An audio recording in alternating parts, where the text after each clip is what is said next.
এখানে হার্ড ড্রাইভের সঙ্গে ডেটা কেবল এবং পাওয়ার কেবল কানেক্ট করা আছে, একটি এসএসডি যুক্ত করা আছে, কম্পিউটারটি চলছে রানিং দেখতে পাচ্ছেন।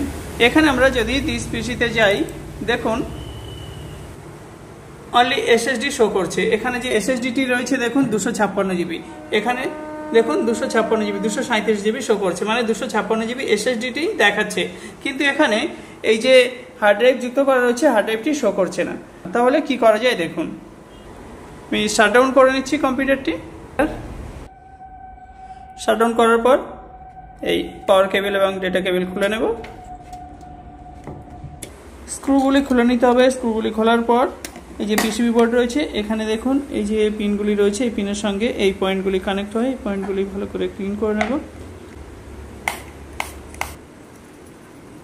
পিনগুলি কানেক্ট হয়ে থাকে এই পয়েন্টের সঙ্গে, এই পয়েন্টও ক্লিন করতে হবে। এই যে পিনগুলি, এগুলিও ক্লিন করে নেব। তারপর পিসিবি বোর্ডটি একটু শুকিয়ে নিয়ে আটকে দেব। এরপর স্ক্রুগুলি আটকে নেব। ড্রাইভের সঙ্গে ডেটা কেবল এবং পাওয়ার কেবল যুক্ত করে দেব। দেওয়ার পর কম্পিউটার অন করব। অন করছি। এখানে দেখব শো করছে কিনা। হ্যাঁ, দেখুন সি ড্রাইভ হচ্ছে এসএসডি এবং এখানে আরও দুটো পার্টিশন চলে এসছে। এই পার্টিশন দুটি এই হার্ড ড্রাইভের। এরপরে যদি হার্ড ড্রাইভ শো না করে তাহলে হার্ড ড্রাইভের পিসিবি বোর্ডটি রিপেয়ার করতে হবে।